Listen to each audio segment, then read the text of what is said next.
ka man lang nagsikap, pinabayaan mo ang iyong kinabukasan. Ba't ka ganyan?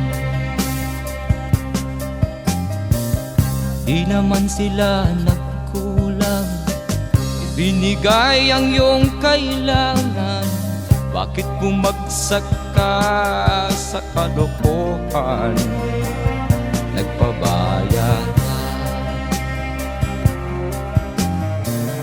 lagi kang naglalasing, magulang mo'y di pinapansin.